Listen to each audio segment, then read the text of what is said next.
Tonight, Hampton police spent several hours at Buckrow Beach looking for a man who may have drowned.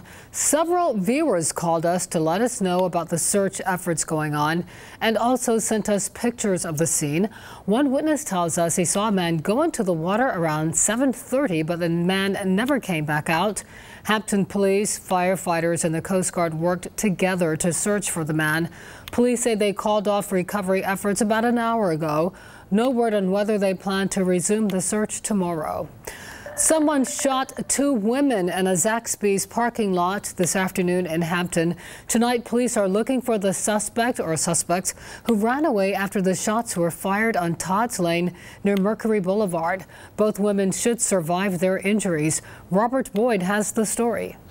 Well, Regina, today we spoke with a woman who witnessed the whole thing, but instead of ducking for cover, she was one of the first to rush over and render aid. It's just crazy because it's like broad middle of the day, broad daylight. Sheena was performing her typical duties as manager of Soaps and Suds on Todd's Lane when right across the street, shots were fired in this Zaxby's parking lot just before 5 o'clock. We had just finished shift change and we heard a popping noise. As soon as Sheena looked out the window, she knew it was gunfire. People were running around over there in the parking lot and everybody looked real nervous. According to police, two women, both 27 years old, were shot inside a car parked just a few feet away from the restaurant's front door. Sheena, who has a background in the medical field, sprang into action. Just ran out in traffic, crossed the street, and the young lady was bleeding. People were gathering gloves and napkins and stuff. Sheena said the first victim was hit twice, once in the head and once in the hand. We compressed the young lady's wounds and was talking to her, keeping her calm. Found out that her friend also had been shot. Sheena said the second woman was struck in the upper body. EMTs quickly arrived and transported both victims to the hospital. That's when Sheena discovered there was a third person inside the car. They said that there was a baby in the car as well, but the baby wasn't injured. As for who fired the shots, Sheena says she saw at least one man leaving the scene. Somebody fled, like they got in a car and hauled tail. Sheena is glad she was able to provide some help, especially considering she wasn't even supposed to be working Friday. The world has its magical ways. Maybe I was meant to be here. Shooting remains under investigation. Sheena said she asked the victims if they knew who shot them, and they said they had no idea. Robert Boyd, 13 News Now. New information tonight in the search for a person who set fire to a popular restaurant on the Outer Banks. The owners of Collington Cafe in Kill Devil Hills are offering a $2,000 reward, leading to an arrest and conviction. We first brought you their story last night at 11. The popular cafe caught fire early Monday morning. Investigators in Dare County say the fire was intentionally set. The owners tell us they want to keep their business open for their employees' sake. The fight continues between a transgender student and the Gloucester School Board.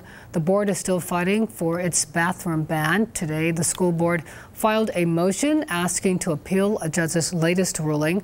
Last week, a U.S. District Court judge wrote that the board's bathroom policy violated Gavin Grimm's constitutional rights.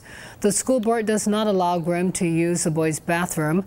Grimm, who graduated from high school last year, identifies as a boy and wants to use the boys' room instead of a private bathroom. Tonight, NCIS is investigating 4 threats made against Norfolk Naval Shipyard in Portsmouth. The threats happened in a span of just 10 days. Officials tell us they take these threats seriously. NCIS is offering a $2,500 reward for information leading to an arrest and prosecution of the person responsible. If you have information you want to share with NCIS, we have the agency's phone number on our website.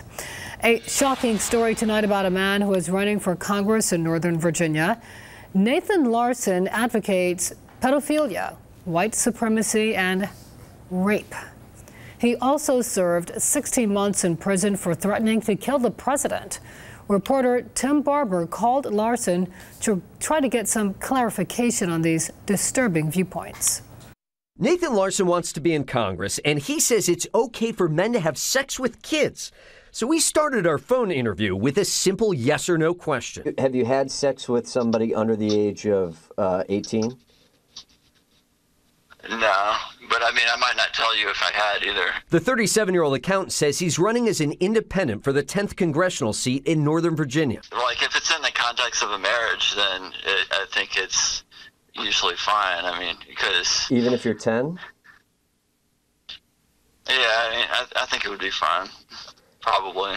This week, the Huffington Post reported Larson's campaign website even shared an IP address with chat rooms that talked about pedophilia and raping women. Just a couple years ago, Larson would not have been able to run because Larson went to prison for threatening Presidents Bush and Obama. It was a political protest. I was getting arrested on purpose as an act of civil disobedience because I was making the point that when government becomes tyrannical, that we have the right to use force to overthrow them. In 2016, then Virginia Governor Terry McAuliffe restored voting rights for felons. So now Larson's back. The question is he for real? Or is this a gimmick? Are you trying to get attention? Are you trying to prove a point?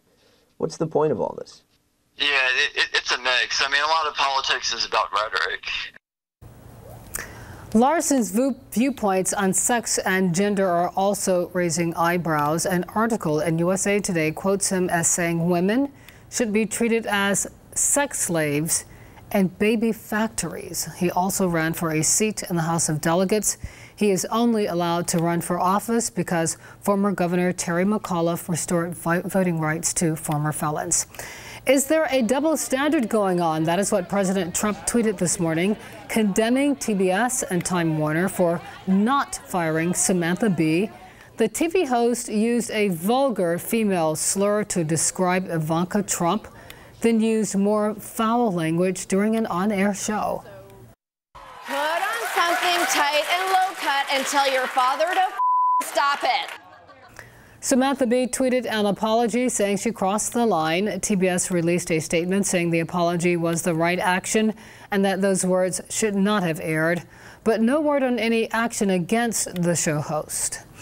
Of course, this happens just days after ABC canceled Roseanne Barr's TV show after the actress tweeted a racist comment about Valerie Jarrett, the former aide of Barack Obama. After apologizing for the comment, Roseanne tweeted that she begged ABC not to cancel the show. She says she wanted to apologize and make things right, especially for the cast and crew. After weeks of uncertainty, the historic summit between President Trump and North Korean leader Kim Jongun is back on again. The president made the announcement earlier today after meeting with a North Korean official. The summit will be June 12th in Singapore. President Trump had canceled the summit just last week, citing North Korean hostility and anger. Here's ABC's Chuck Sievertson with the story.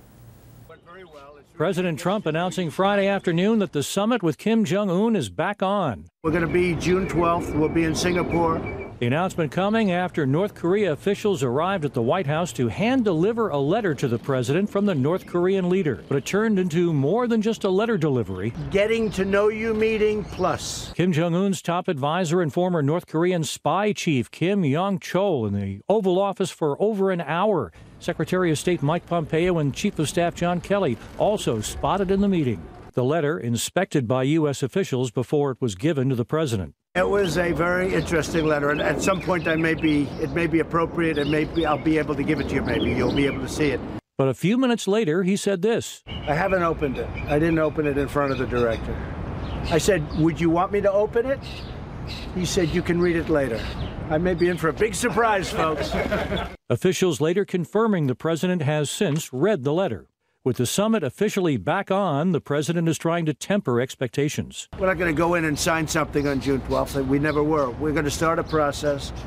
The president using the word process 9 times during that impromptu press conference, signaling negotiations between the two countries may take some time. Chuck Sievertson, ABC News, New York. Dominion Energy is getting ready to move 7 transformers to the new Skiffs Creek switching station in James City County. These transformers are 400,000 pounds and 18 feet high. The first one will be moved early Tuesday morning. A second unit will be moved on Wednesday morning. So you may see crews on the road. They'll start at Dominion's facility in Lightfoot and finish at the Skiffs Creek switching station. There will be police escorts and other safety measures along the route. Meanwhile, a conservation group is continuing its legal fight against the project. The National Parks Conservation Association filed a notice of appeal today after a judge ruled that construction on the power lines could continue. The group claims the towers will harm the historic view of Jamestown.